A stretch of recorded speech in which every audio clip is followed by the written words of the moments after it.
you ever had intercourse with someone inside your family? Yes. Who? My auntie. Have you killed anyone? No. Maybe. Not me. Have you killed anyone? No. How many times did you have intercourse with your aunt? 3 times. Where's your aunt now? I don't know. Would you like to have intercourse with her again? No. Do you regret this? No. Where's your mother? I don't know, Lizzie. Infringement. I'm going to just interrupt with infringement every time you guys say something that I disagree with today. So I hope that's okay. Chris, I think to start out this episode, you have to explain yourself why you decided to add this episode. Oh yeah, this is the surprise 7th episode. I mean, the main reason is just like we planned all our episodes out, and then I realized that we didn't include either Terrence Malick's The Tree of Life nor Paul Thomas Anderson's The Master. And we had specifically been trying to get a PTA movie in one of our episodes. If only to have With the new Molly here. formatting. Right. And it just seems silly not to. And so the official gang is back together. Though I don't think we've ever had all 4 of us I on don't think so. Wait, an episode together. did we? I thought we did this once before. We didn't, have we? So who do we got? Well, Molly's here again. Hey, Molly, thanks for joining us. Yep. Twice in a single season. Twice in a single season. Usually you just say thanks back and we can move on. Oh yeah, thanks. Thanks for making it weird. And then also rejoining us on the pod is Drax, all the way from Hollyweird. So thanks, Hollywood correspondent Drax. Hey! Thanks for having me. Good to be here. What was the episode we did with Hendrix before? Forget. Midnight Run and 48 Hours. Yeah. Back at the Absurdist Action cycle. Yes. Yeah, that was a fun one. You're still wrong about Midnight Run, Dan. But I didn't love it. No. Oh my god. Shame. Disappointing. I feel like that's going to happen again this episode. I called this the gang because just for some listener context, we are have kind of become an unofficial like birthday movie watching group. The 4 of us. I prefer club. It's more of a club. Oh, yeah, it's a club. It's a very exclusive club. Well, I think it should be said that it started deep in the pandemic with me and Whitebird have an ongoing movie club for it's like 4 years now. And it's been a while. Yeah. And we invited Ryan once to join us. What did we watch with him? John Tucker Must Die. John Tucker Must Die. Which Ryan, you loved. I was obsessed with the accessories. Yes, you loved the accessories. It was a lot of fashion commentary. But yes, and then Ryan came a couple times to our movie night, and then Chris joined in, and then it just became a birthday thing now. But I just need to acknowledge it started with John Tucker inviting Ryan to John Tucker Must Die. Yeah. And then I butted myself in there shortly after that. But it originally started with JFK on a Sunday afternoon. Watch JFK. Well, you and me, yes. Nobody needs to know that. That's a little. Just a little too inside in my St. Louis house watching JFK. Good God, that's bleak. All right, moving on. All right, so the cycle is set in the 1950s. This is movies that were set in the 50s but made in another period. Tree of Life was 2011. Yep. And then The Master's 2012. So kind of back-to-back movies, both really big when they came out, at least with film snobs, film bros. Pretty celebrated. Yeah. I remember both of these movies coming out being a huge deal. And I think I saw them at least maybe opening weekend or the first couple of weeks of release. I don't know. How do you want to dive into this? Do you want to dive about the movies and talk about the directors? I don't know. It's free for all. What do you guys feel like? Let's do the usual. We're gonna start with. This one. Yeah, it feels like not one of these is not a specific chaser to the other. These are pretty on equal standing in terms of like you said, film bro movies set in the 1950s, and let's just go around and explain our relationships with these films, our histories, if you will. Guests first. Yeah. Molly, I know that you are you are a certified PTA expert, right? Yeah, Oh, not aficionado. No, that's not the right term. I'm not certified. No, that would be embarrassing. Okay. No, I was just saying that I feel like I was trying to recount before this episode started that I had previously stated I needed to complete my sort of modern day film bro, I don't know, grouping. And I feel like I was missing a Paul Thomas Anderson. Coupling. Yeah, we haven't. I feel like probably has to have to do a Tarantino. Maybe there's like, yes, to get the truth. Because I'd done a Sorkin, I did Fincher, I did Nolan, I'd done some other ones. Anyways, but yeah, so I mean, but no, it's funny because I feel like this is a good tying it back. I don't know if this episode will air before or after the Desert Hearts episode. But that's a good question. I don't know. Yeah, I don't know. Anyways, it'll be either before. way, would I reference preview for other people? Whoops. But just the idea of like, some people have different movie journeys, and I think, like you guys said, these two are definitely like where you're like, oh, they were a big deal when they came out. I think to a very specific population. Exactly. Yes. You know, like for me, Tree of Life, I was like, oh, okay. Like I watched it after, and I remember, you know, again, I feel like both of these films, specifically Tree of Life, it was like, oh, it got a lot of awards. Let me watch it at some point, and you know, I have thoughts about it. And then with The Master, it's funny. I feel like by the time The Master came out, I had become, ever since Magnolia, that I saw Magnolia when I was, you know, like in high school. And I think at the time, like that was a very, I was like, whoa, this is deep, right? Or like, this is something, you know, like I was enamored. But again, for me, it's funny, different things. I was also enamored with PTA because he had this I was very much enamored with Fiona Apple, and he had this very specific artistic relationship with Fiona Apple at that time. He directed all her music videos for When the Pawn, which was like 98, 99. And, you know, there was like this so I was like very sort of enamored with that whole scene. And, but like, so I was sort of started as a PTA fan, but over time, anyway, so I feel like when this movie came out, I was less like, oh my God, this is amazing. I actually think the first time I ever watched the whole thing was with you, Dan, like a couple years ago when we watched it, or like last year. I actually don't think I watched. Yeah, when we did the watch. Okay, yeah. Yeah, I actually don't think this did not have some sort of impact for him. Like, oh my God, I have to see this when it comes out. I was kind of like, okay, yeah, I guess. Anyways, so I don't know, Ryan. Well, I guess I'll start with The Master. I had seen a lot of PT's work up till now, but then I kind of fell off a little bit. I didn't really I haven't seen a new one in a while. And then I actually didn't see The Master until maybe a couple years back, you know, not when it first came out. I waited for it to come to like one of the streamers, I think like HBO or something. So I had actually not really been aware of how good or bad it was at the time because I didn't see it with everyone else. But of course I heard, you know, the performances were, you know, off the charts, and Philip Seymour Hoffman specifically was, you know, a sight to behold in this one. So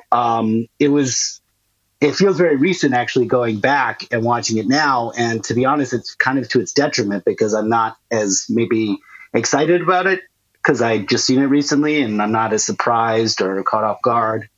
Yeah. And, you know, so that might kind of color, like if I were to compare the notes that I took on The Master versus Tree of Life, which I did see pretty shortly after it came out because I'm a huge Terrence Malick fan. You know, it's like double or triple the notes. It's like The Master is just like, oh, I saw this, I remember all this, and then but Tree of Life, I hadn't seen Tree of Life since it came out, like in 2011, and I remember being very lukewarm on it at the time.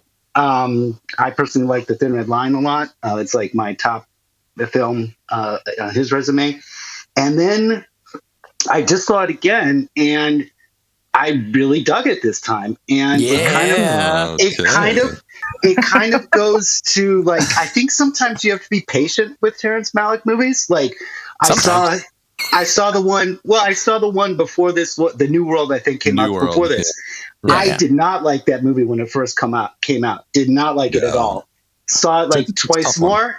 Saw it twice more. I'm starting to come around, So I think some of these movies you just have to. For me, maybe I know I sound crazy, but maybe you just have to like watch him a couple times, and he just wins me over every time. I don't know what it was. Like Tree of Life, big thumbs up this second watch. Like very emotional. Like I got really into it. I didn't think I would, and it just did.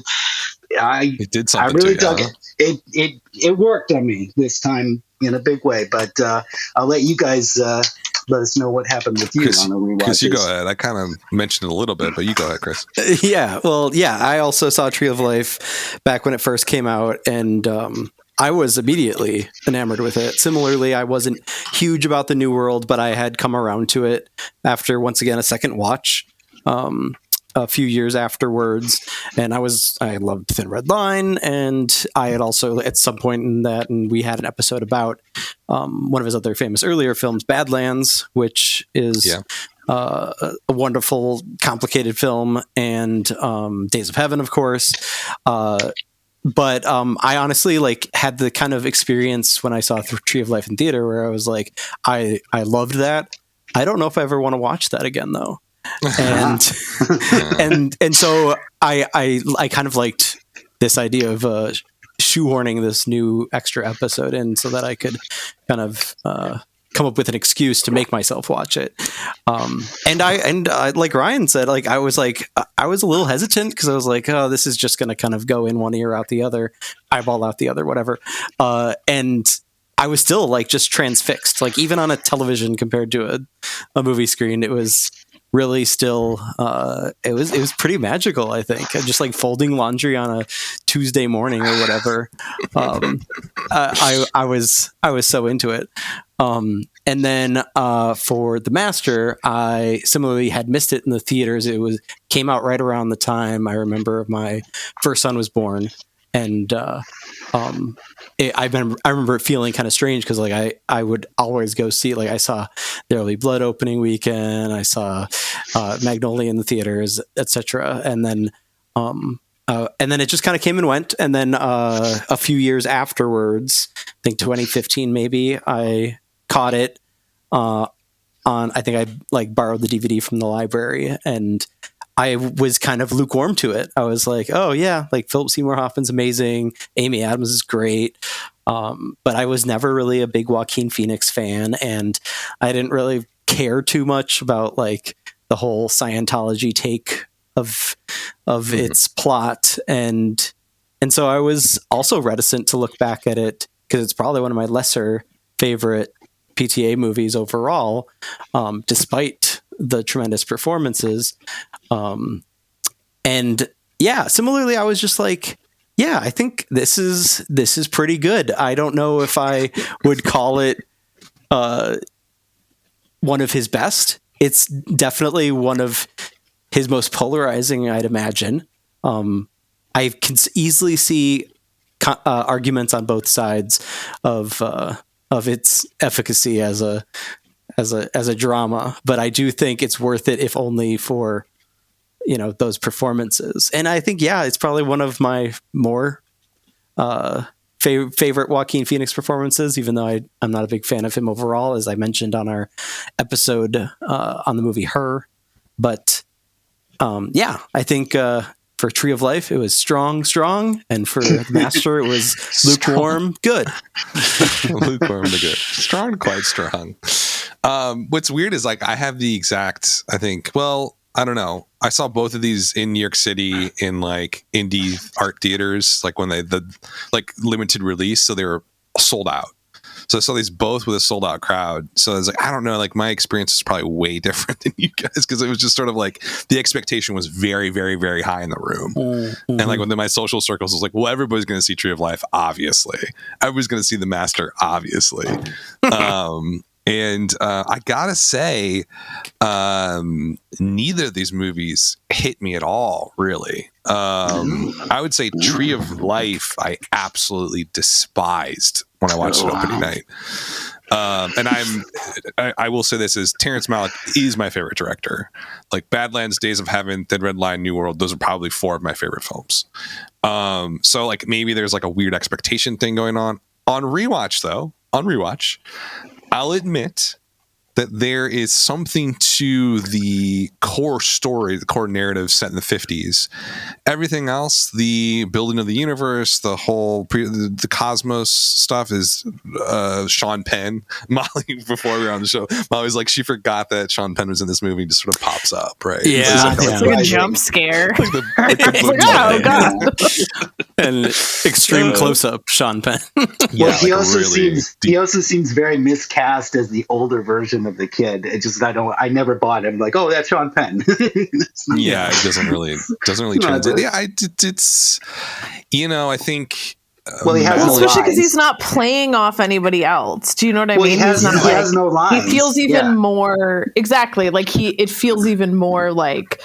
I don't know. I'm watching Sean Penn wandering around. Like, I don't know what's happening. It's just very much like his parts do not work at all because, yes, specifically he's supposed to be like an adult version of the kid. But then on top of that, it's like he's like just wandering around with no like human context to like other characters. Well, and they mute his voice. Basically, he just kind of mumbles into the phone, or he's like in a meeting. Yeah, I'm like, Or like he's in a meeting where someone else will be driving the conversation, and he'll just kind of be like phoning it in, literally. Like he'll just be like, "Yeah, that sucks, man." Is he Like, Yeah, he's there for architect? vibes Is that his only. job? Don't worry about it. he is an architect.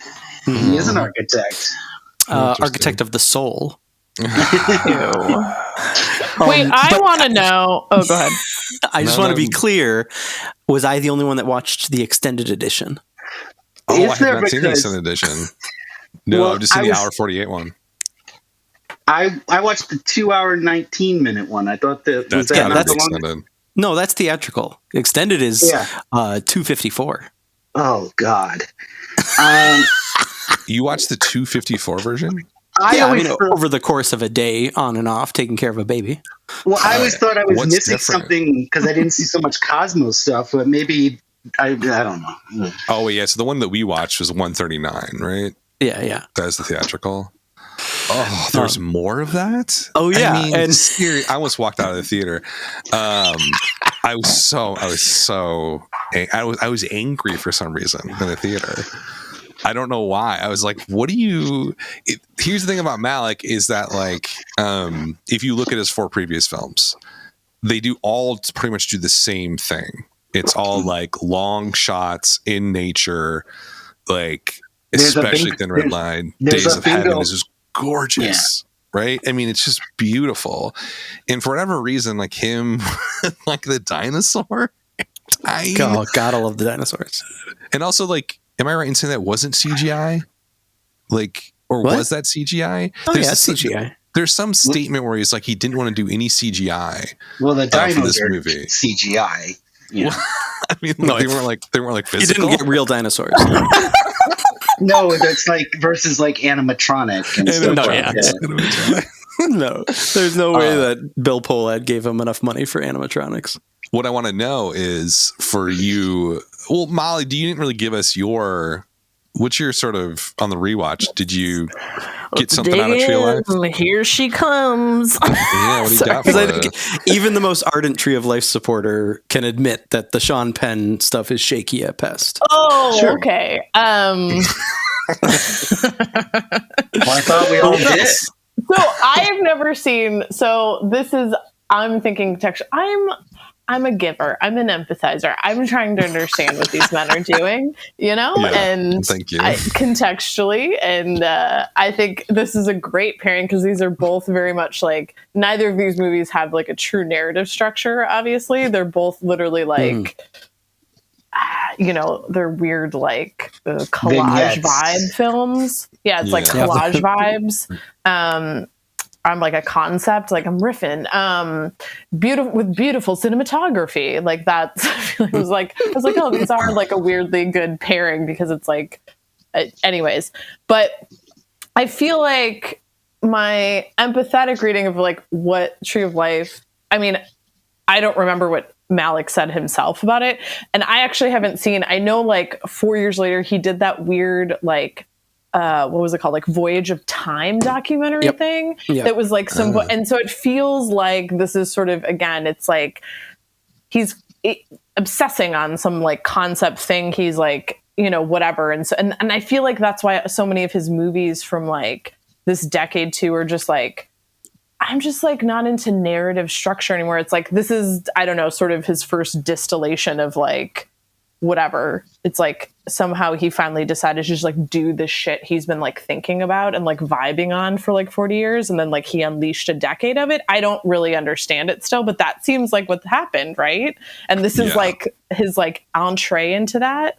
I feel like maybe the cultural buzz like reinforced that. Then he just like, you guys are the problem with why we got a decade of Terrence Malick just being absolutely chaotic. Being like, he's like, sure, yeah. He's like, safety's off. I'm just doing only vibe movies that make no sense. I mean, again, I fully there's things to appreciate, like a lot of this stuff, why people like it. You're like, it's beautiful. Like if you can sort of get entranced by like the mood of the movie. And I think sort of, which I imagine my question for Chris was like, what exact moments made you cry? I'm curious, but just like really detailed as far as timestamps.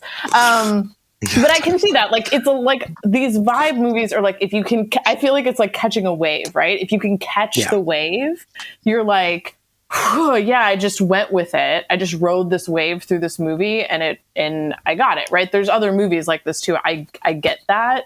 And I just don't think I could never really catch the wave with this one for, you know, it just didn't really work for me. But I acknowledge that it's, you know, it's whatever. That's what he's doing. And I feel like it's the same thing with The Master.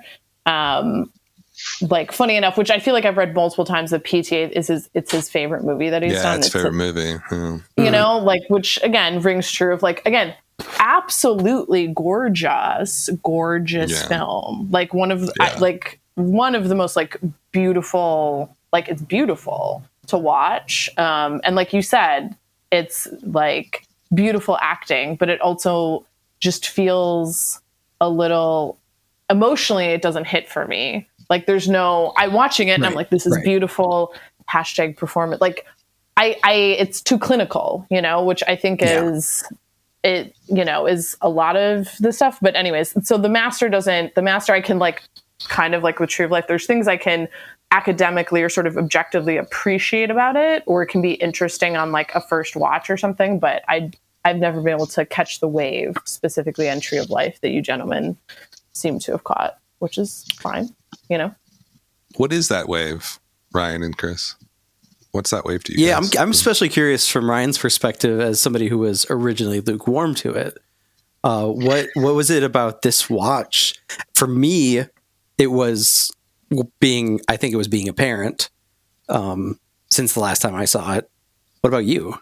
Same deal. I think You're a parent?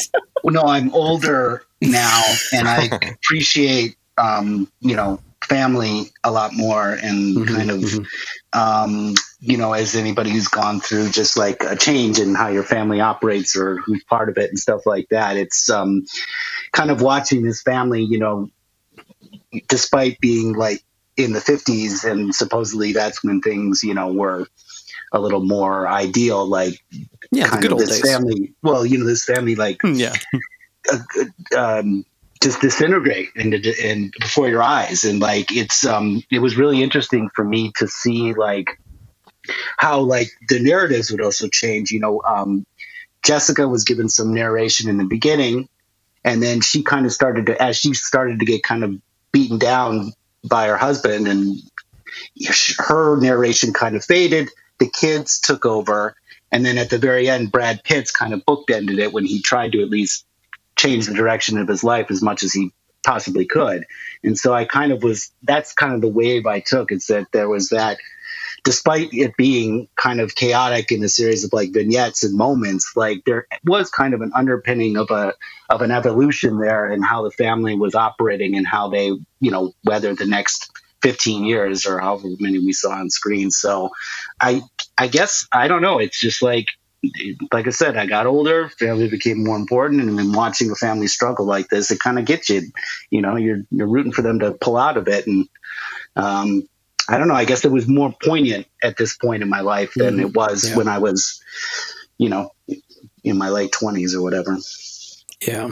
I do think that like there's something to be said for, like you were kind of referring to, Molly, earlier, where it's like it's clear that this was like Terrence Malick's ultimate passion project. He was, he doesn't say a lot in the press, but he has talked briefly about how it was a concept that he had started toying with as early as 1980, like pretty directly after Days of Heaven. And, he had that gulf of 20 years before he finally came back with the Thin Red Line. And this was still kind of hovering in the background for him. And it wasn't until really he had gotten producer Bill Pohlad to finance something of this magnitude, and then also get Brad Pitt on board. He originally was just going to be a co-producer, and then managed to they tried Colin Farrell in the father role. They tried a couple others, and Pitt kind of stepped in. And I'm once again just kind of like Joaquin Phoenix. I'm not the hugest Brad Pitt fan, but I do think that there was something it was clear that he was investing a little more of himself in this film, perhaps than other kind of his bigger, more shinier blockbuster films.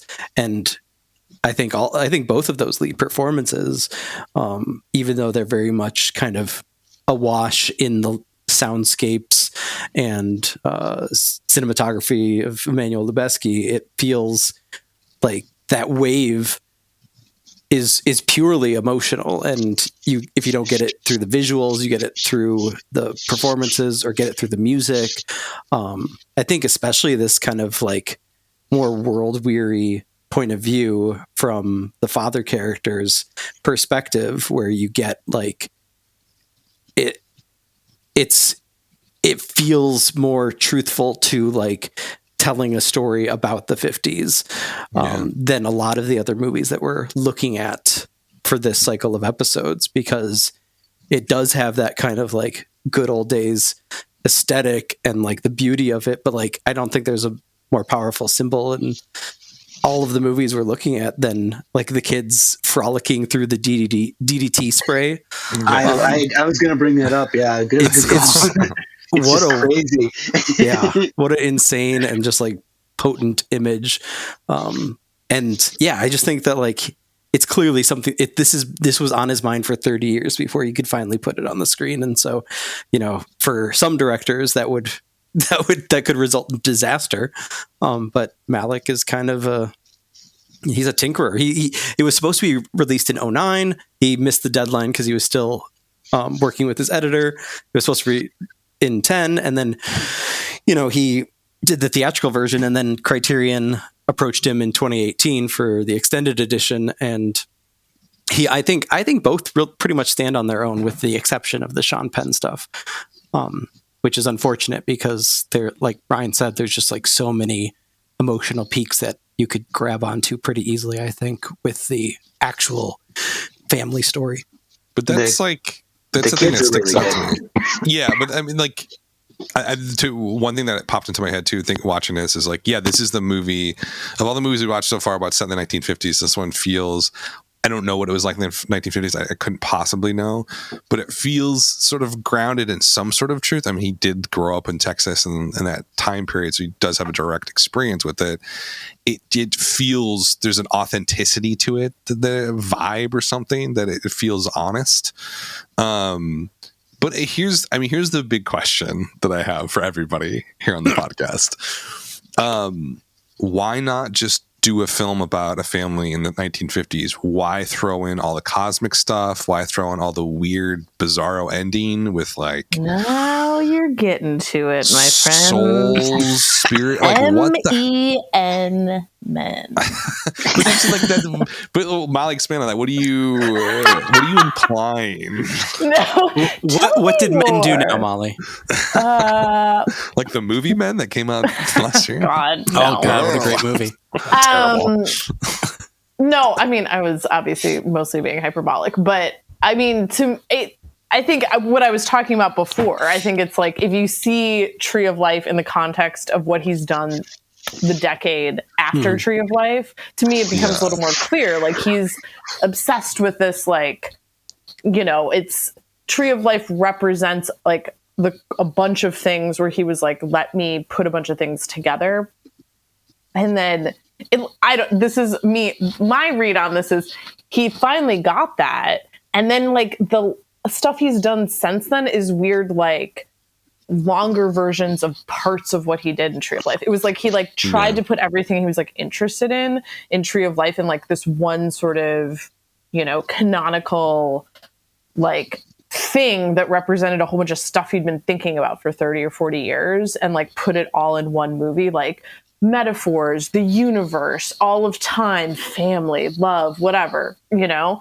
And then like since then he's done like these other sort of like weird little like romance movies, like non-linear, like, you know, semi-autobiographical things, kind of just a full-scale like history of the universe documentary that he said he'd been thinking about for 40 years. So I just feel like it's, to me, that's sort of like that's my explanation. It was like he finally got funding, he got permission, he got whatever, and he put a whole bunch of it was like all the things he'd been thinking about. I mean, I said joking about its ego of like, I think it's, and I don't know, that's not always a bad thing, right, for creative people, but to me it's extremely ambitious to be like feel the need to put like 17 different ideas into one movie. That you've been, you know, like the culmination of all that stuff. And I think, like I said, to me, it loses some of its steam where it's like, it's this thing that he always wanted to do and then he disappeared again. It's like, then he kind of like made a whole bunch of like weird iterations of it for 10 years after that. So it feels less potent to me in that context too. You know, so yeah. And I feel like I guess the last thing I'll say about the men joking thing, it's like, he's notorious for not letting anybody else edit him. So like it's also like, why is this 85 things in one? Well, because Terrence Malick is going to do what Terrence Malick's going to do, you know? Like, he didn't really thou shalt not edit me. I don't know, Chris, Ryan, what does that stuff, the cosmic stuff, add for you? Yeah, you go first, Ryan. I'm still formulating my thought. I don't think we've really touched on some of the more overt, like religious stuff that he was doing in Tree of Life. And, you know, I shouldn't even speculate like this, but, you know, maybe because he's kind of heading towards the end of his career, maybe he's been thinking a lot more deeply about that. And it kind of shows, at least in, you know, kind of acknowledging the existence of, you know, some higher power in this one in a more overt way that I'm used to in his films. You know, usually it's kind of nature versus chaos and grace and stuff like that. You know, it's a little more subtle usually, but in this one, you know, they're basically talking to God and saying like, you can have my son. You know, unfortunately, one of the characters is, you know, the dead brother. And, you know, it was a little jarring because I hadn't seen that in a Terrence Malick movie before, just like I said, so overtly. So I think that kind of worked its way in, you know, when you're thinking about, you know, beginning of life, end of life, and everything in between, kind of ending that with some of the more cosmic imagery and the wonder of it all, starts to kind of make sense, at least trying to get into his thought process, I guess. Chris? Yeah. I mean, I do think that the movie actually would not hit as hard without the cosmos stuff. It wouldn't be what it is without that. I mean, I think that you know, we're going to talk about later in the season movies that do just kind of do a portrait of family life in the 1950s, and it does feel like it's kind of missing that you know, that otherness that kind of creates a feeling of universality.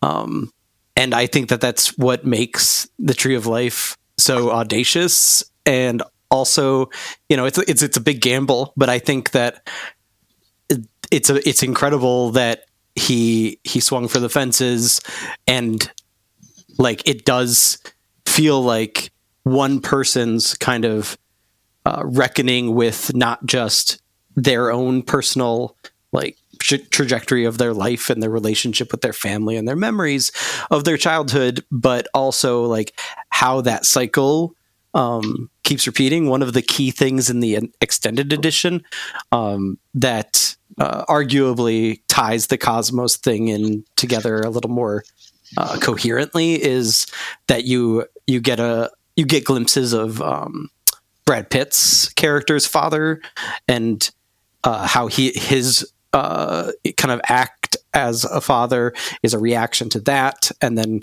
you get a little bit more of Sean Penn and how his reacting to that. It becomes a little more clear that he clearly made the choice not to have children, and those kinds of things. So the cyclical nature of that, going from like the beginning of time to the heat death of the universe, feels a little stronger. But I also still feel like, since he's working in abstractions and vibes anyways, like you could easily just pull together a pretty kind of emotionally charged connection between like the idea of one's personal life and how that reflects the history of all mankind.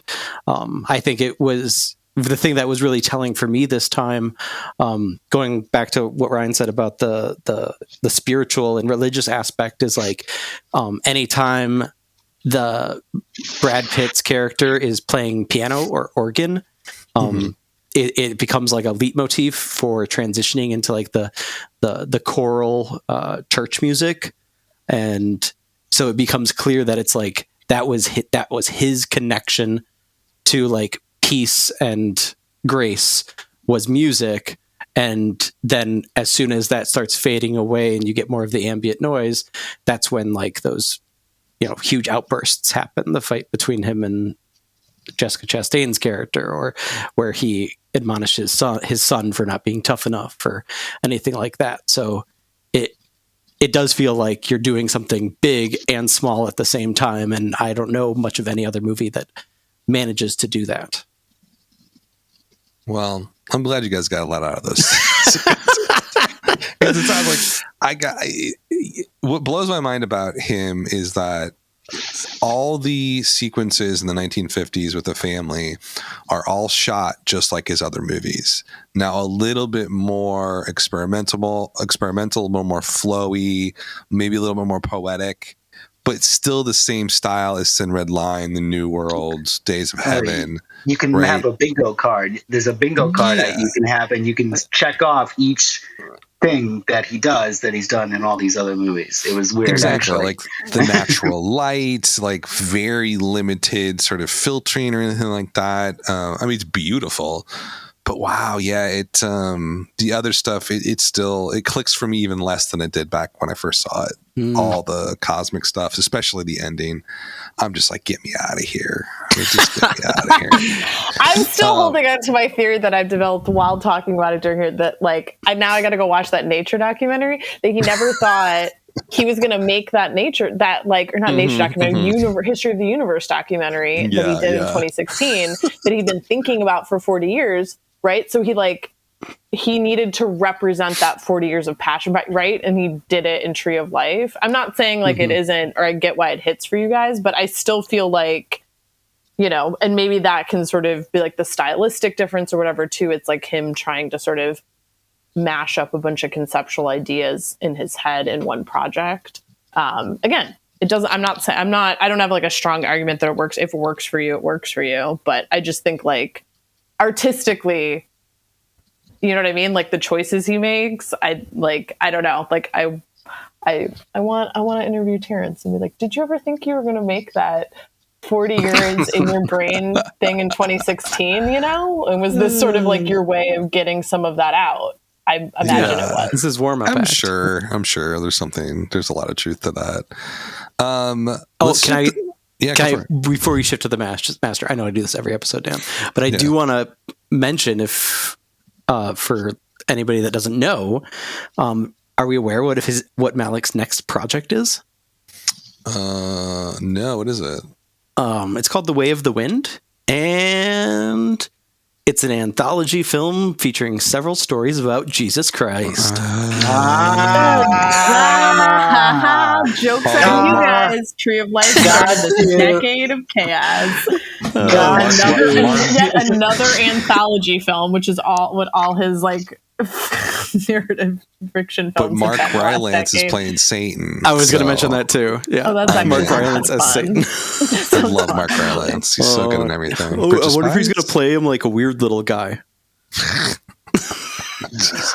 You talking about bones and all? Is that what you're saying? No, he always plays the weird little guy. I hate it. Whoa! Not a fan. Man, do you want to start? You want me to start talking about Bridge of Spies? I will, because it's a masterpiece. God, One of my favorite films. Mark Rylance is getting a lot more heat than Sean Penn or Brad Pitt needs to be getting for their shitty personalities. So let's be fair. Let's be fair. Okay, let's talk about The Master. I hate this movie more and more each time I see it. Really? Yeah, I can't stand it. I think Molly should have mentioned there's so many elements to this thing. It's beautiful. I mean, it really is. The performances are interesting. Like Philip Seymour Hoffman obviously outacts basically everybody in this movie, like in circles. Joaquin Phoenix, no. Like I just what. Which maybe is the point. I feel like when you and I were watching this, he makes me, but I don't think it's just this role either.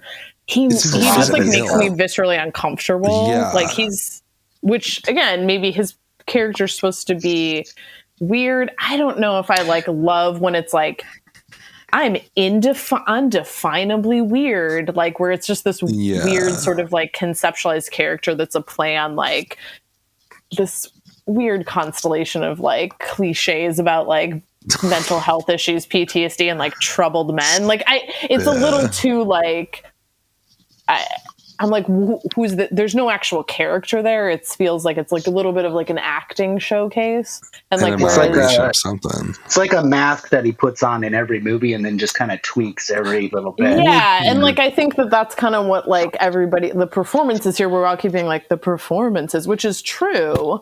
You know, the three leads are like compelling to watch, but again, it feels like clinical in the sense of like you're like, cool, yeah, it seems like PTA like wrote some really cool like monologues for them, and like they're really acting up there. Do you know what I'm saying? That's what I felt like. There's like acting with a capital A. Do you know what I mean? Like where you're like, yeah, people are acting. Yeah, and it's like, you know, and again, literally Philip Seymour Hoffman, he can like pull it off. That's why he comes across as like the best, because he just has the talent to do it. Yeah. I think to sort of, you'll be like, well, I don't care what he's doing. Like, I'm interested, you know, I'll watch this, even though I know he's just doing like a bunch of weird monologues. But Joaquin Phoenix does. We would not have the Joker without the Master. Oof. Probably not. Yeah. I did think about Joker when, especially the scene where he gets arrested and thrown in jail, and he's throwing a huge temper tantrum, which is and then improv, by the way, improv. Oh my god! And specifically, there's like a shot where like he has gotten himself so worked up that his shirt has come down, and you see that like kind of like bony frame, like that he supposedly starved himself for Joker, and maybe he starved himself for this one too. I don't know, but I do think the one kind of redeeming factor of Joaquin's performance is more. I feel like it works more. I get why he did it, having a stick with Joaquin for so long before we're introduced to Philip Seymour Hoffman's character.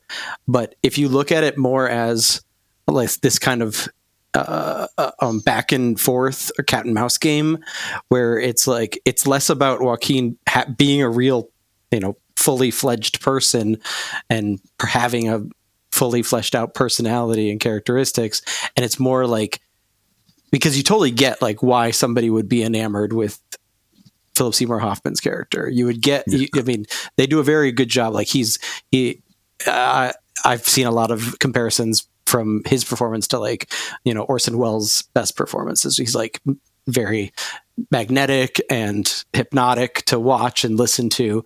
And so it became a question for me anyways in the rewatch, like, what does Lancaster Dodd see in Freddie Quell? Like, what makes him so continuously attracted to him that he just like keeps coming back and keeps like giving him second chance after second chance? And so Joaquin's performance makes more sense in that one monologue where Lancaster Dodd is talking about how there's humans and there's animals, and that most humans are animals that haven't figured out how to be human yet or whatever. And so it's like he sees Freddie Quell as like this project, like that he would be his ultimate success if he figured out how to tame this weird little guy, and he doesn't succeed at it. And that's the third act kind of nihilistic well, I liked conclusion. I liked Amy Adams' line. Oh my gosh. She's like, you just can't go through life straight. You can't make it. And that was when he, I think, went to go visit them for the last time. She's like, together. It was kind of an admission of failure on her part, because she had this great scene also with Philip Seymour Hoffman where she's just like, I don't want you to go too much further with this guy. He's dangerous. We don't know where he comes from. All that kind of stuff ratcheted up the tension a little bit more and made the movie a lot more interesting on the second watch than I'd given it credit for. Like, she's kind of, she's behind the scenes more self-aware of how, unbalanced this guy could be and how he could hurt people. And, I thought that was actually a little bit more interesting on the rewatch this time around. Yeah, I think she's great in this movie. She's fine. Which isn't much to work with, though. It's like I do wish she had more. Yeah. The thing about this, the thing that stood out to me, especially Freddie's character, as I was watching it the other day again, it's like PTA has contempt for his characters. It's like he hates his main character. Should I trigger you? I think yes. Wait, was that? Should I trigger you by saying Phantom Thread out loud? I was just going to mention that. See, I think it's different in Phantom Thread though, because maybe I don't know, because that's actually like a romance, and they like it doesn't have the nihilistic ending that this one does. I mean, I would disagree. Well, because he's basically said it's a proxy for him, like, which is super weird. The was a proxy for PTA, right? In that movie. But I also feel like there's like he's kind of Freddy, right? Like that's the kind of vibe that I get. That like there's this. I don't know what it is about. All I have to say is like when I saw Phantom Thread, it made me reevaluate every movie that he made. And like I was going back, Molly's laughing because we had a very long discussion about this. And then it was just sort of like going back, and we just watched Magnolia when I visited in Chicago. I had never seen it before. Wait, what? I had never seen it before. That's nuts. That's crazy. And well, he thought it was nuts and crazy once he finally watched it. It's dues. Wow. He still fucking shines. Literally, R.I.P. porn, like Philip Seymour Hoffman. Yeah. Really oh good. my god. When he breaks my heart in that movie. Yeah. I mean, he's truly one of those people that you're like, anything you do is like compelling to watch on. Yeah. Anyways, what were you saying about Phantom Thread? But I was just like thinking about that movie and going back to this one. It's just, I don't know if I've met or watched a director who I think he's very talented and obviously surrounds himself by very talented people. And he has a good network of people. He grew up in Los Angeles. He's got a lot of connections, right? It's like he hates the characters, like all of them. And there's something about that, like even going back to There Will Be Blood and everybody in that. And it's just sort of Boogie Nights, maybe not so much. Hard Eight, definitely not. Like it felt like he had an interest or passion or interest, in these people. I think when it's his LA movies, he does, right? He has a little bit more, Boogie Nights or Licorice Pizza or like whatever, like that kind of. Licorice Pizza is good, yeah. Even like Magnolia, I think there's a little bit more. To some degree. sloppy empathy for those characters. But do you guys think he has any empathy for Freddy or Dodd? Well, I mean, if he doesn't, how is it just makes it a difficult story to tell for some reason. No, but I mean, going back to like the frustration about how cold and clinical it is, that's got to be part of the point, right? Is that he's? I mean, let's look at it through the lens of this cycle of episodes. He's specifically looking at, post-war America and this guy who has just like it begins with him like literally like alternating between like laying prostrate on the bow of the boat after the war's over on the radio, and then like struggling to open a coconut and like fucking a sand woman on the beach.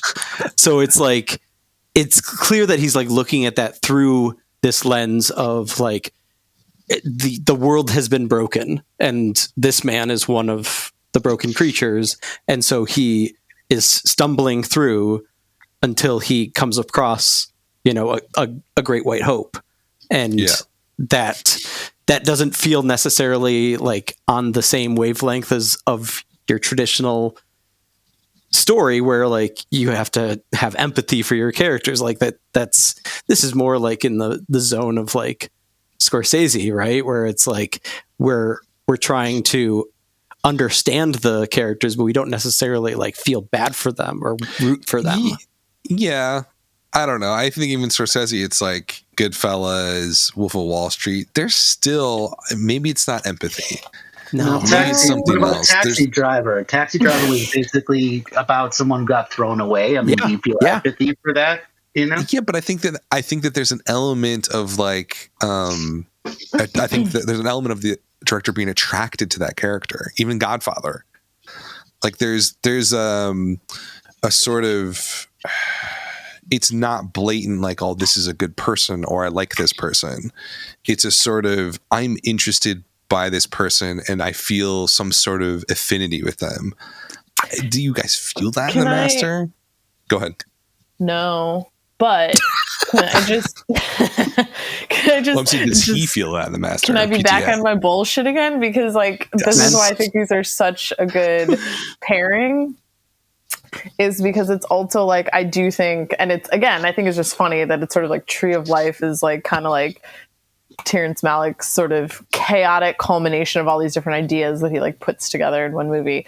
And like I feel like when I was doing like some background research on Master, I feel like I remember reading stuff where it was like him saying like PTA being like this idea was gestating in him for like over a decade before he wrote it. Yeah. It combined like L. Ron Hubbard stuff, a bunch of like novels, stories that Jason Robards told him on the set of Magnolia, and like in unused scenes from There Will Be Blood. He combined all of this stuff, and that's right. So again, my point is, look at what we have here, and like that was just like funny that I feel like the sort of results and the and again, I get it. This, you either ride the wave or you don't with these films, because to me they represent sort of like, and I don't use this surprisingly 100% derogatorily, like the male creative ego, right? It's like these are two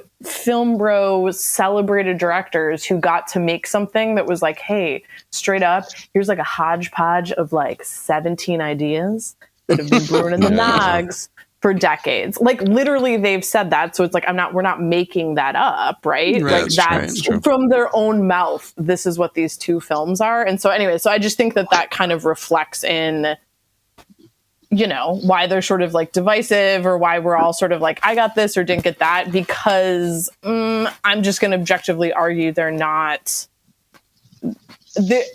they represent what they both said there, which is a bunch of ideas and kind of the culmination of them being able to just be like, cool, somebody let me put a whole bunch of ideas that I've wanted to do for decades in one movie.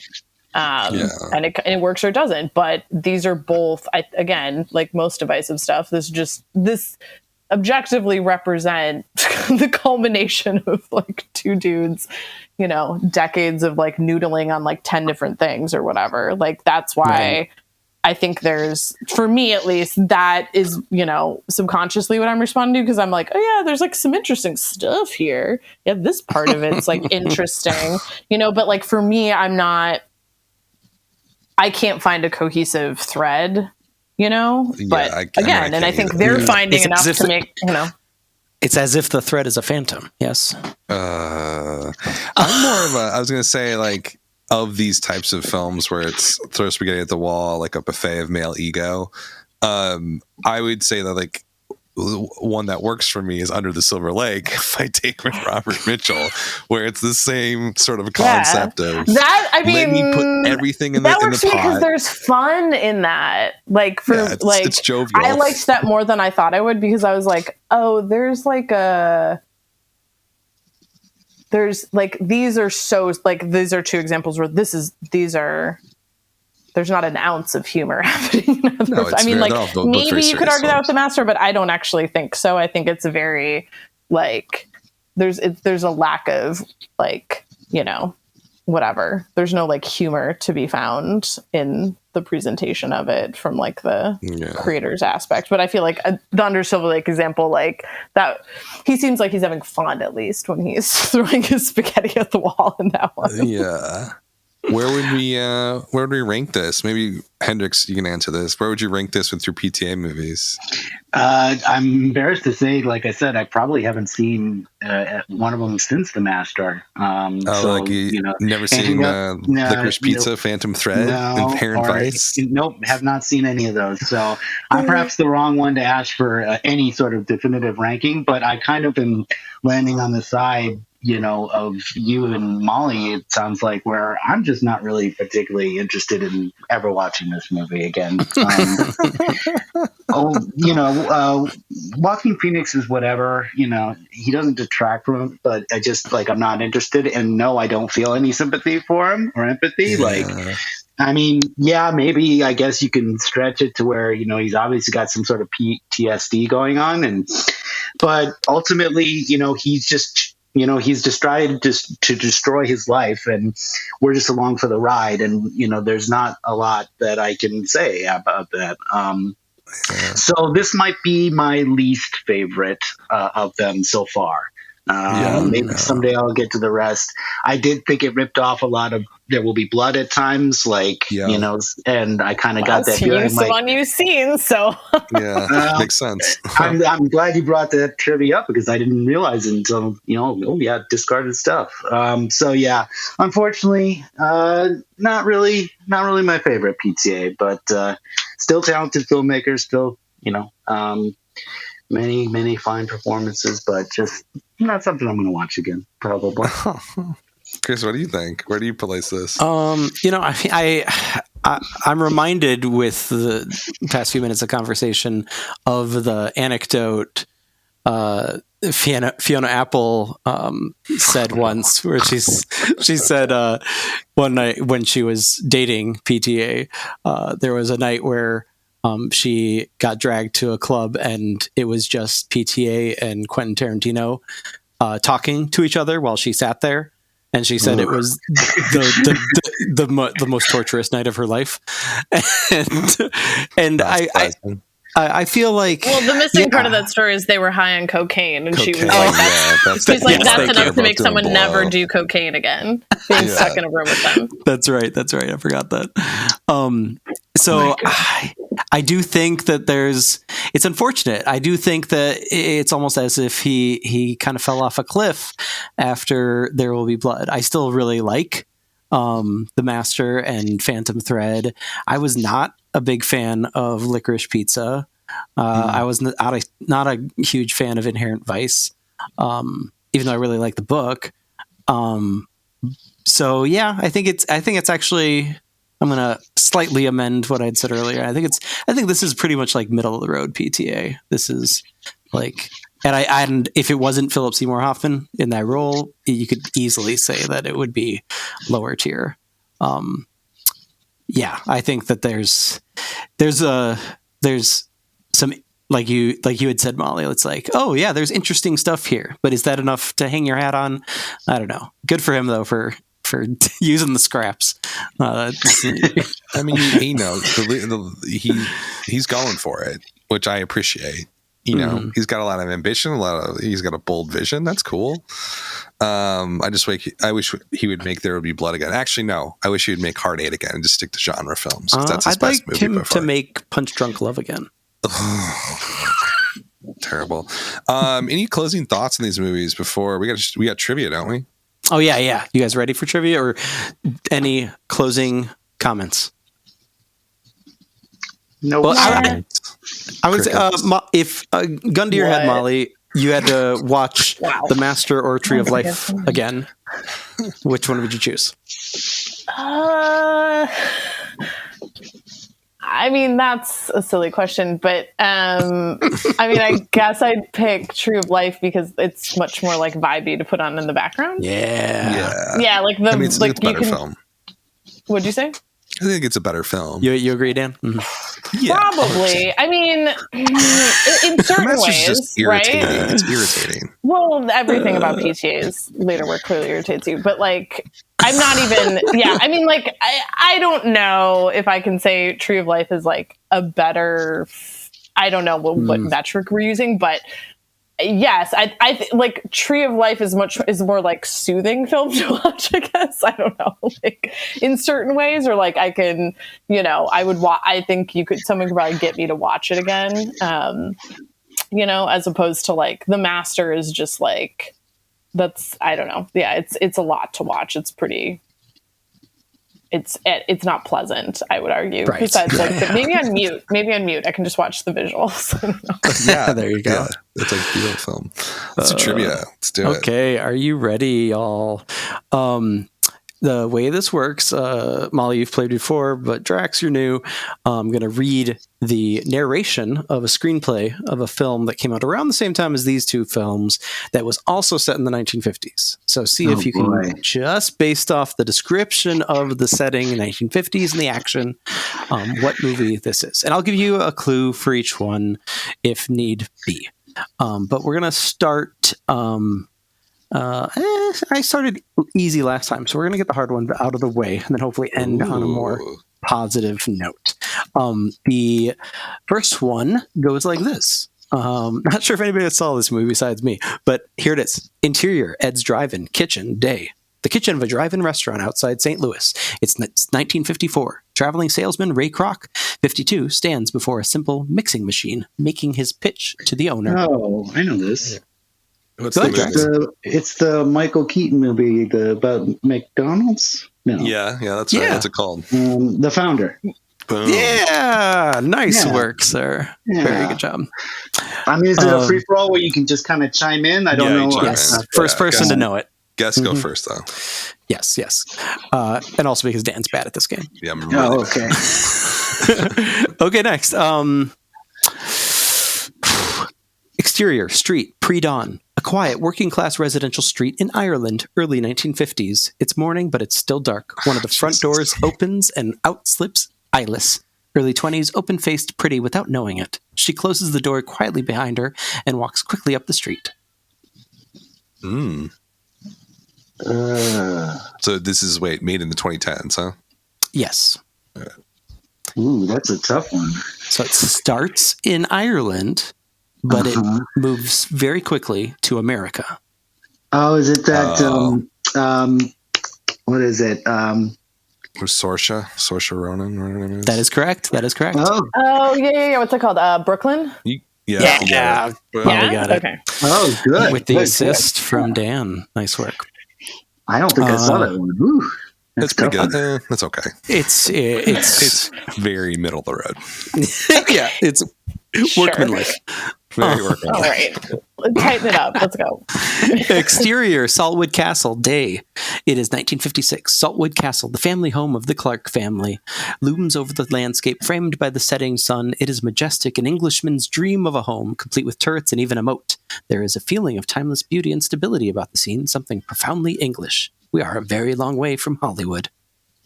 What? Dear. Yikes. I thought you said you started with the harder one. Yeah. I thought I did. The Easy. Founder, you pulled that out of nowhere. I mean, the Founder was pretty. All right, keep going. Okay. I think you said like Ray Kroc in the narration. That's pretty easy. I mean, that's pretty. Yeah. easy. I didn't. That was a notable name. Yeah, he founded or didn't found McDonald's. He franchised. That's a common trivia Yes. fact? Yeah. Yes, from the Midwest. Isn't I thought it was from the Ronald. Northwest. Most people know what the name. I mean, maybe was the not, but like Hamburglar. that's not an uncommon thing Grimace. to know. Okay. Clue. Can you give us a hint? Okay, clue. So yes, takes place partially in England, partially in Hollywood over the course of 7 days. Oh, Molly, you should. My Week with Marilyn. Yeah, there you go. Nice work. Next up, here's a fun clue in advance. The last two clues are from movies that both star the same person. Okay. Interior, Attorney General Palmer's home, library. Night. A tall, strong, square-jawed man in his late 40s. Mitchell Palmer sits in the downstairs library of his 4-story townhouse on R Street, a posh D.C. neighborhood, in 1952.